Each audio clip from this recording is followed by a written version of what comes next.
ছোটবেলায় কই মাছের কাঁটা গলার মধ্যে ঢুকছিল, তখন ক্লাস 2-তে পড়ি। এরকমের একটা ঘটনা মনে আছে কিনা? মনে নেই? অন্যের বাড়ির আম পাড়তে গিয়া বাড়িওয়ালার সামনে পড়ছিলেন, 2টা থাপ্পড় দিছিল। এসব কথা মনে আছে না? আছে কিনা? এই ছোট্ট ছোট্ট কথাগুলি, কোন পুকুর পরে আসার খাইছিলাম, কেটা মারছিল, সেই ছোট্টবেলা থেকে এই পর্যন্ত এই ছোট্ট কথাগুলি যদি মনে থাকে, তাহলে বড় বড় পাপ কি কি করছেন তা মনে নাই? তাহলে নিজের হিসাব নিজে করো। কিয়ামতে আল্লাহ পাক আমলনামা হাতে দিবেন, বলবেন পড়ো, ইকরা কিতাবাক, পড়ো তোমার আমলনামা। তুমি তোমার হিসাবের জন্য আজকে তুমি নিজেই যথেষ্ট। পড়ে দেখো কি করছো। ইন্না লিল্লাহি ওয়া ইন্না ইলাইহি রাজিউন। হযরত ওমর ফারুক রাদিয়াল্লাহু তাআলা আনহু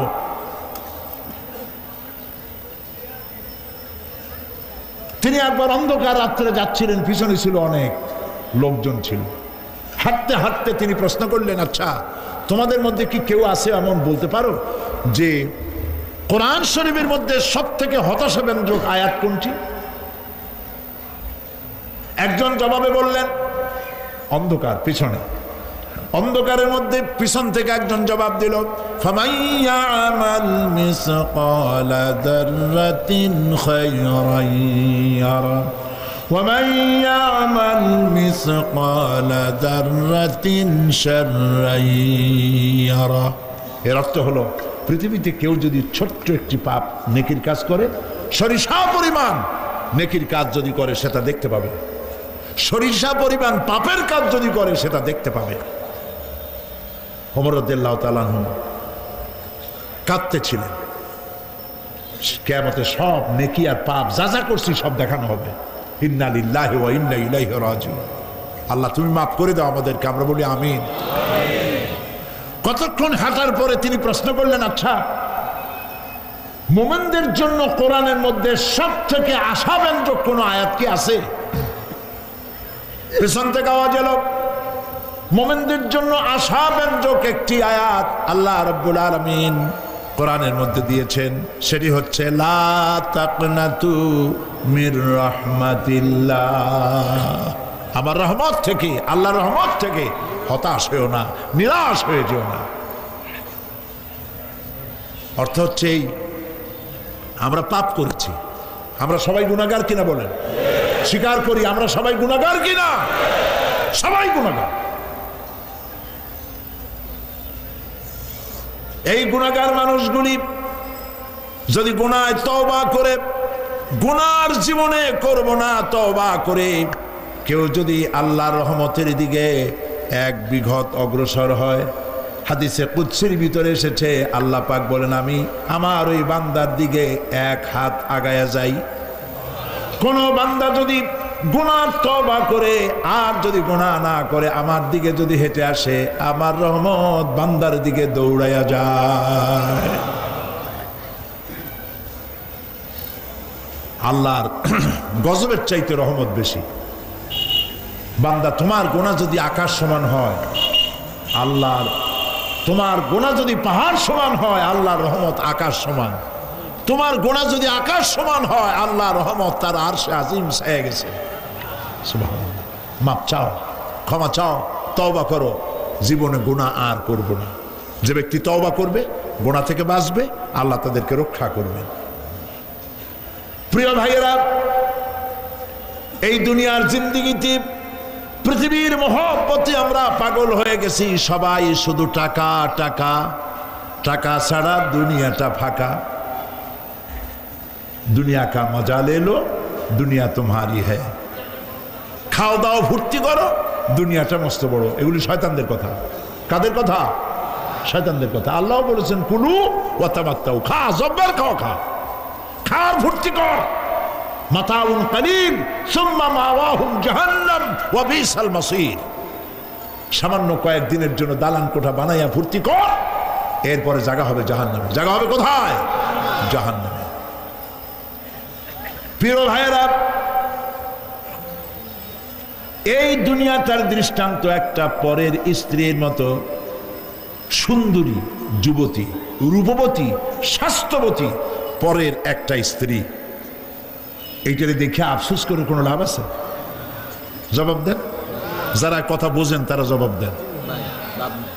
অন্যের সুন্দরী তরুণী তন্নি রূপবতী যুবতী রূপের ছটায় চতুর্দিক আলোকিত এরকম একটা পরের বউ দেখে আফসোস করে কোনো লাভ আছে? ওর তো বিয়ে হয়ে গেছে, তুমি আফসোস করে লাভ কি? গলা দড়ি দিয়ে মরলেও লাভ নাই। এই পৃথিবী একটা সুন্দরী পর স্ত্রীর মতো, একে যত মহব্বত করবেন আল্লাহর রহমত থেকে তত দূরে চলে যাবেন, আর এই দুনিয়ার উপরে যত লাথি মারবেন আল্লাহর দিকে তত আগায় যাবেন। খালি টাকা চাই, টাকা টাকা। বাড়ি একটা আছে আরো 6টা চাই, দোকান 5টা আছে আরো 7টা চাই, গাড়ি একটা আছে আর 50টা চাই। এই চাই আর চাই, খাই আর পাই, এই করতে করতে মানুষের জীবন শেষ হয়ে যায়। আহারে, একেবারে খালি হাতে চলে গেল।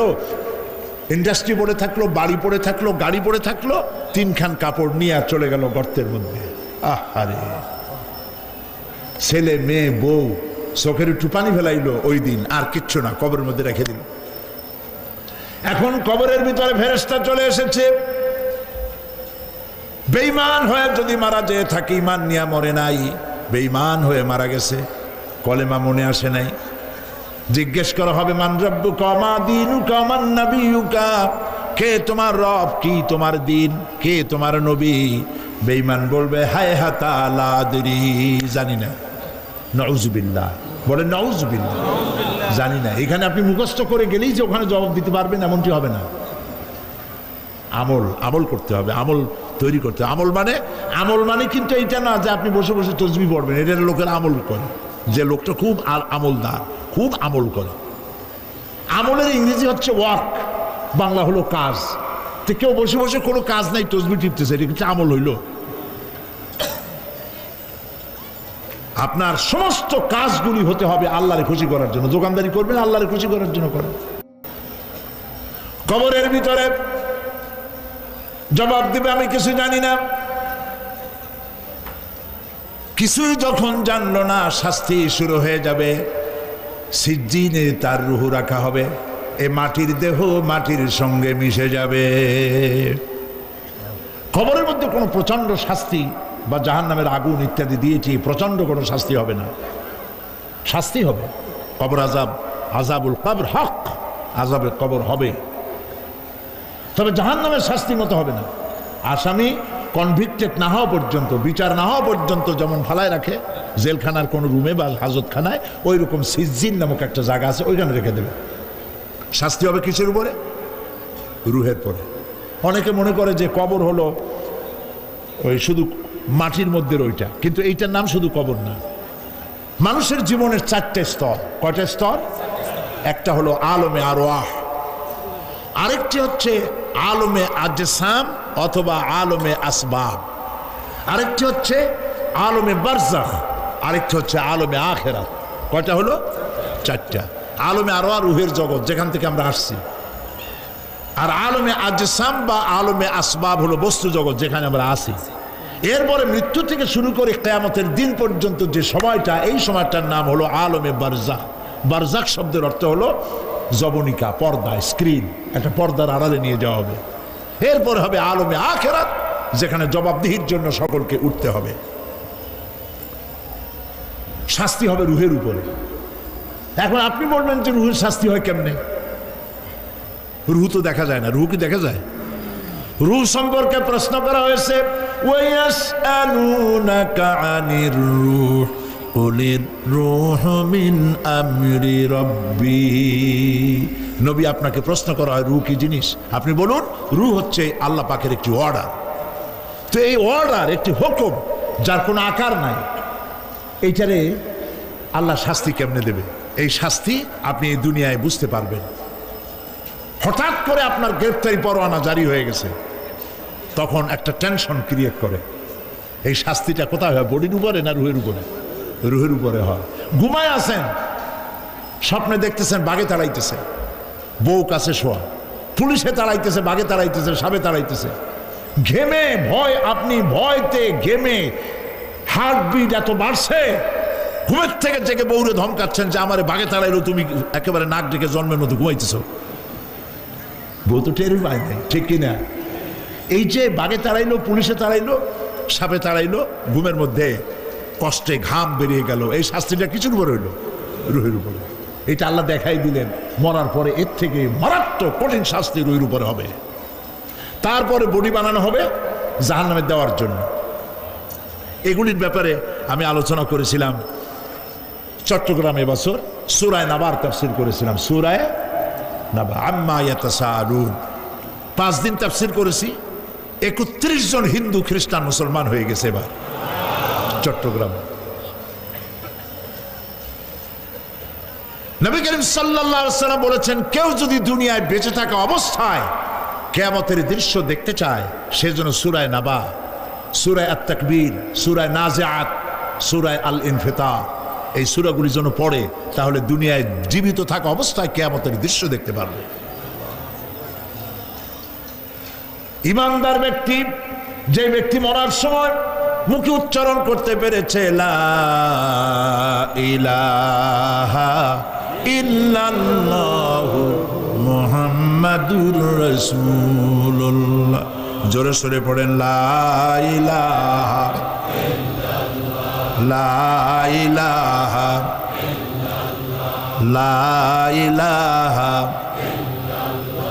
লা ইলাহা ইল্লাল্লাহু মুহাম্মাদুর রাসূলুল্লাহ। কালেমা পড়ে মারা গেল। এরপরে কবরের ভিতরে মুনকার নাকির ফেরেশতা এসে হাজির হয়ে যাবে, প্রশ্ন করবে মান রব্বুকা। ঈমানদার ব্যক্তি বলবে রব্বি আল্লাহ। বলেন রব্বি আল্লাহ। আমার রব কে? আল্লাহ না, আল্লাহ। মোহব্বতের সাথে বলেন আল্লাহ। কেউ যদি হৃদয়ের গভীর কন্দর থেকে, কলিজার মধ্য দিয়ে, মনের মণিকোটা থেকে একবার যদি গভীর রাত্রে জেগে একবার যদি বলে আল্লাহ, আল্লাহ পাক 70 বার সাড়া দিয়ে জিজ্ঞেস করেন, বান্দা কি চাও বলো, আমি হাজির। কি মজার নাম আল্লাহ! এর থেকে মজার নাম পৃথিবীতে নাই। এই মজা বেশি পাবেন তাহাজ্জুদের সময়। সুবহানাল্লাহ বলেন। রাত জাগতে শিখুন, তাহাজ্জুদের নামাজের অভ্যাস করুন। সমস্ত নবীদের উপরে তাহাজ্জুদ পড়া বাধ্যতামূলক ছিল। গভীর রাত্রে সব ঘুমানো, আপনি জাগুন, উজু করুন, একটা রুমের মধ্যে একা চলে যান, দরজা বন্ধ করে দিন, তারপরে 6 রাকাত 8 রাকাত নামাজ পড়ে কান ধরিয়ে আল্লাহর কাছে বলতে থাকেন, আল্লাহ আমি এই সমাজের একজন নগণ্য মানুষ, তুমি দয়া করে আমারে কত টাকা দিছো, পয়সা দিছো, আমার মতো বিদ্যা জানাওয়ালা লোকেরা রিক্সা চালায়, অফিসে চাকরি করে, খাইয়া বউরেও ভালো কাপড় দিতে পারে না, তুমি আমারে কই থেকে কই নিয়ে আসছো বাবু, তার আমি শুধু নাফরমানি করছি, গুনাহ করছি, মিথ্যা কথা বলছি, আল্লাহ তুমি আমারে মাফ করো। গভীর রাত্রে গুনগুন করে নিজের কানে ধরে অপরাধ স্বীকার করে কাঁদতে থাকেন আর ডাকতে থাকেন, ইয়া আল্লাহু ইয়া রহমানু ইয়া রহিমু ইয়া হাইয়ু ইয়া কাইয়ুম। পড়েন ইয়া আল্লাহু ইয়া রহমানু ইয়া রহিমু ইয়া হাইয়ু ইয়া কাইয়ুম। ইয়া আল্লাহু ইয়া রহমানু ইয়া রহিমু ইয়া হাইয়ু ইয়া কাইয়ুম। চোখের পানি ফেলেন। নবীজি বলেছেন, আল্লাহর ভয়েতে গুনাহ করেছিল সেই লজ্জা করে, আল্লাহর ভয়েতে, জাহান্নামের ভয়েতে মানুষ যখন কান্দে, চোখের পানি নাকের অর্ধেক আসতে না আসতে আল্লাহ পাক তারে মাফ করে দেন। আল্লাহ পাক। মা, বাচ্চা যদি কান্দে মা সইতে পারে? বলেন। মায়ের চাইতে আল্লাহর মহব্বত কম না বেশি? মহব্বতকে আল্লাহ পাক 100 ভাগ করেছেন, 1 ভাগ সারা বিশ্বের মাঝে ছড়িয়ে দিয়েছেন, আর 99 ভাগ আল্লাহ তার নিজের মধ্যে রাখছেন। 1টা ভাগ ছেড়ে দিলেন পৃথিবীতে, সেই ভাগের থেকে যেটুকুন মুরগি পেল, মুরগি তার বাচ্চা ঠেকাবার জন্য চিলের সাথে লড়াই করে, শেয়ালের সাথে লড়াই করে, গরু হাতির সাথে লড়াই করে, মানুষ তার সন্তানকে বাঁচাবার জন্য জীবনটাও দিয়ে দেয়। একটা ভাগের যতটুকুন পেলাম সেই মহব্বত যদি আমার এত তীব্র হয় স্ত্রীর জন্য, সন্তানের জন্য, তাহলে 99টা ভাগ মহব্বত যে আল্লাহর কাছে বান্দার জন্য, তার দয়া কত বেশি। এই জন্য কবরের ভিতরে প্রশ্ন হবে, কে তোমার রব? মুমিন ব্যক্তি বলবে, রব্বি আল্লাহ, আমার রব আল্লাহ। ওয়ামা দীনুকা, তোমার দিন কি? বলবে, দীনুন আল ইসলাম। ওয়ামান নবিয়ুকা, তোমার নবীকে? ওই লোক বলবে, নবিয়ুনা মুহাম্মাদুর রাসূলুল্লাহ সাল্লাল্লাহু আলাইহি ওয়াসাল্লাম। হাদিস এসেছে, ওই সময় নবীজির চেহারা মোবারক দেখানো হবে। প্রশ্ন করা হবে, মা কুনতা তাকুলু ফি হাদার রাজুল, এই লোক সম্পর্কে তোমার ধারণা কি? লোকটি বলবে, হাদা নবিয়ুনা মুহাম্মাদুর রাসূলুল্লাহ সাল্লাল্লাহু আলাইহি ওয়াসাল্লাম, ইনি তো আল্লাহর রাসূল, আমার নবী। সঙ্গে সঙ্গে গায়েব থেকে আওয়াজ হবে, ফাফরিশু বিল জান্নাতি ওয়ালবিসু বিল জান্নাহ।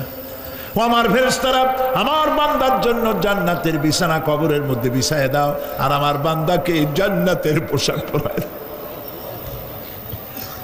জান্নাতের পোশাক পরায় দাও, জান্নাতের বিছানা বিছায় দাও, আর তার কবরটাকে প্রশস্ত করো। ইলা মাদ্দা বাসারা, যদ্দূর তার চোখের দৃষ্টি যায় অদ্দূর বড় বানায় দাও কবর।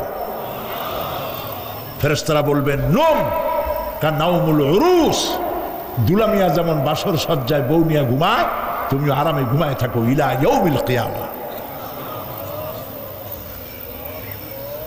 ভাই সাহেব, এই পৃথিবীর সব ফাঁকিবাজি, মোহ, সব মোহ, স্ত্রী, পুত্র, পরিজন, মাল, ধন, কিচ্ছু না, কোনো দাম নাই। আল্লাহকে ভয় করুন, আল্লাহকে ভয় করে চলুন। ভয় তো করতে পারলাম না। এত বড় একটা রমজান মাস চলে গেল, রোজা আসছিল তাকওয়া সৃষ্টি করার জন্য, সারা জীবন রোজা রাখলাম, মুত্তাকি হইতে পারলাম না। এটা ঠিক কিনা বলুন? সারা জীবন রোজা রাখলাম, মুত্তাকি হইতে পারি নাই।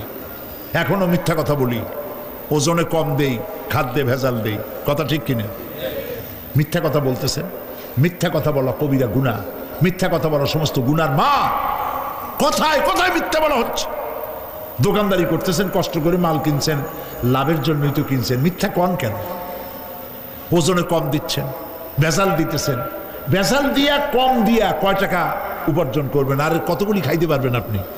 চাউলের মধ্যে তুষ দিলেন, কুড়া দিলেন, পাথর দিলেন। আহারে মুসলমান, কি কপাল পোড়া! ওজন দিতে গিয়া একটু খিস দিয়ে ধরে যেদিকে পাথরটা, আর মালটা যেদিকে সেদিক টিটু নিচু করে দেয়। যে কেনে সে মনে করে মাশাআল্লাহ, লোকটা তো খুব ভালো, আমার তো বেশি দিছে। কিন্তু বাড়ি যেয়ে দেখবেন আপনারা 14 গ্রাম কম দিয়েছে। ও 14 গ্রাম তো না, এখন তো গ্রাম বলে। আগে তো আমরা ছটাক মটক বলছি, এখন গ্রাম বলে সুবিধার জন্য। এগুলি কি আমি বানায় বলতেছি না? কথা ঠিক। লাভটা কি? কি লাভ? জমিনের আইল ঠেলতেছেন, পরের জমিন দখল করতেছেন, বোনেরে ঠকাইছেন, ভাইরে ঠকাইছেন, ভাইয়ের সম্পত্তি ফেরত দেন নাই। আহা, এই যে দুরবস্থার সৃষ্টি হলো, আমলের পরিবর্তন হলো না। মসজিদ বানাইছি সব দালান, মসজিদগুলি সব বিল্ডিং হয়ে গেছে। নবী করিম সাল্লাল্লাহু আলাইহি ওয়াসাল্লাম বলেছেন, মাসাজিদুহুম আমিরাতুন ওয়া হিয়া খারাবুম মিনাল হুদা। মসজিদগুলি সব দালান হয়ে যাবে শেষ যুগে। এগুলি নবী করিম সাল্লাল্লাহু আলাইহি ওয়াসাল্লামের ভবিষ্যৎবাণী। মসজিদগুলি কি হবে? সব বিল্ডিং হয়ে যাবে। ওয়া হিয়া খারাবুম মিনাল হুদা, হেদায়েত থেকে খালি হয়ে যাবে। হেদায়েত নাই, খালি মসজিদ, building, tiles, mosaic, air condition সব আছে, হেদায়েত নেই।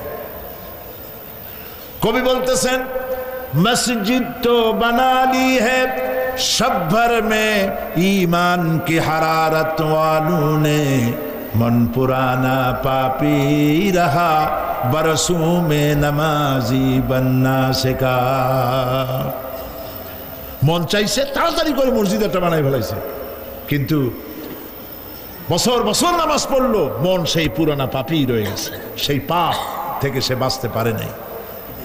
এই জন্য বিশ্বকবি ইকবাল বলেন, মসজিদ মে মরসিয়া খাহে কে নমাজি ন রহি, মসজিদ মে মরসিয়া খাহে कि नमाजी न रही यानी वो साहिबे औसाफे हेजाजी न रही।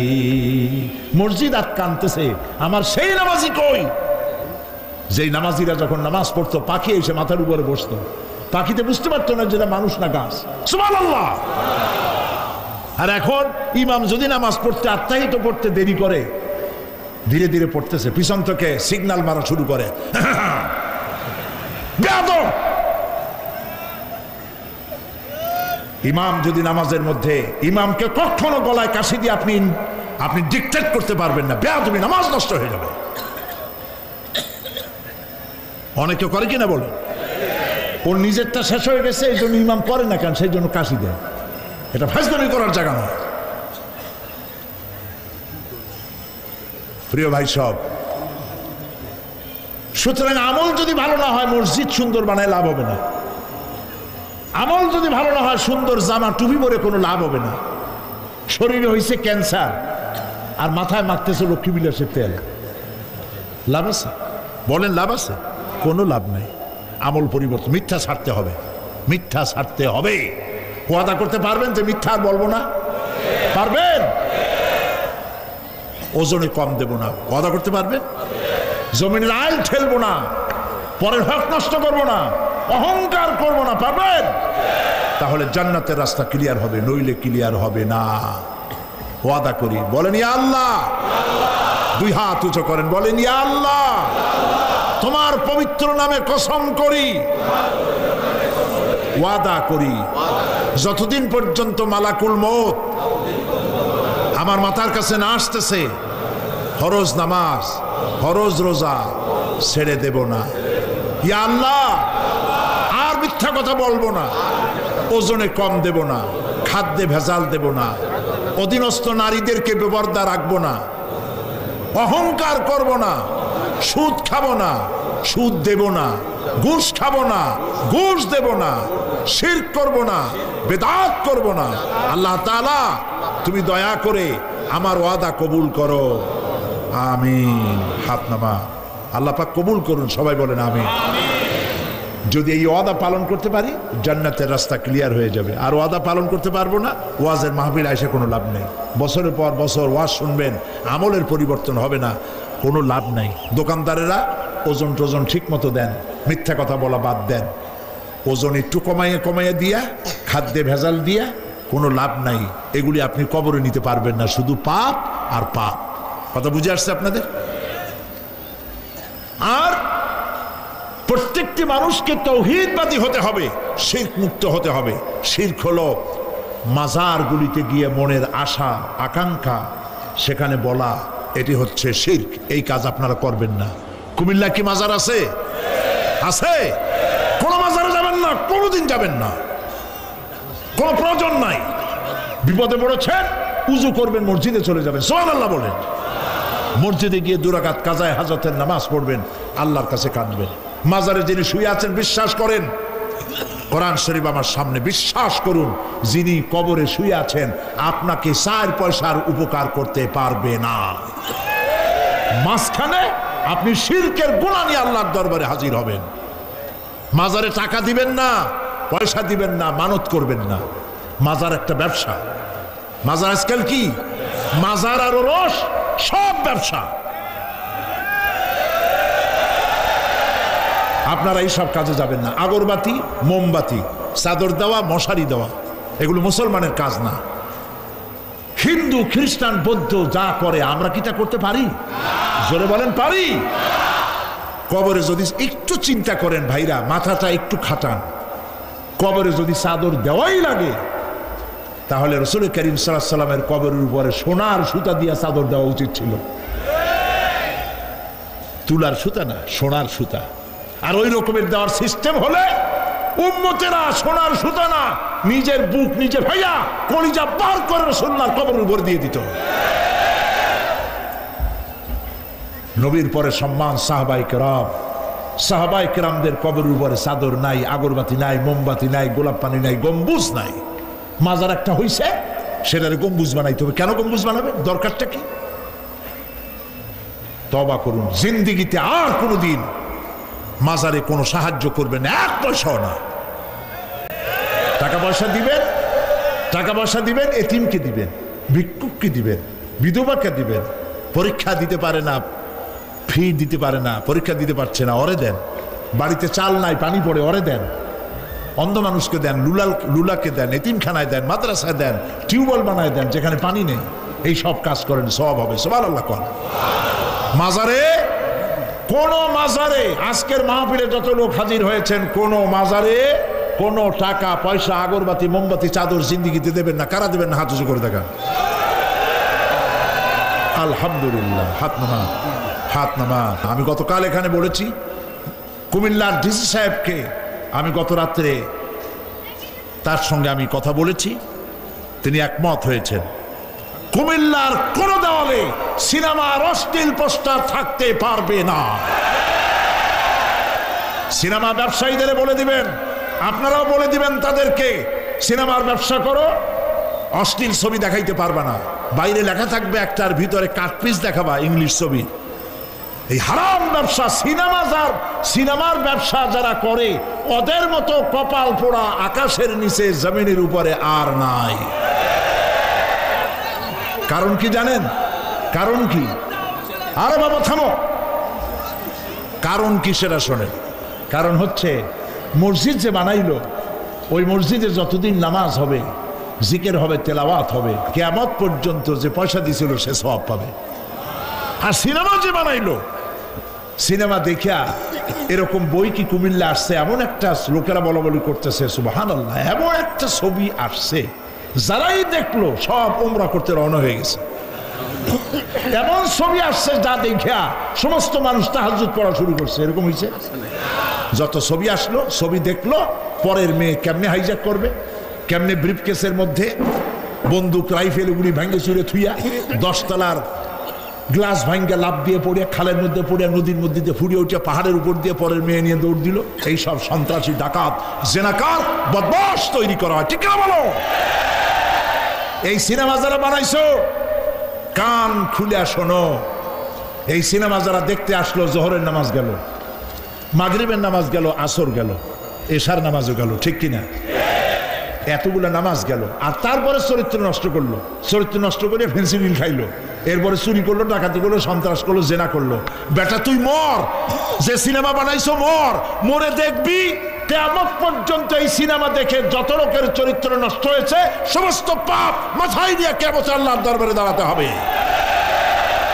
সুতরাং সিনেমার ব্যবসায়ীরা কানে ধরে সিনেমার ঝাঁটা বেড়ে দূর করে দাও। যদি মুসলমান হও, মুসলমানের যদি জন্ম দিয়ে থাকে, সিনেমার ব্যবসা বাদ দিয়ে দাও।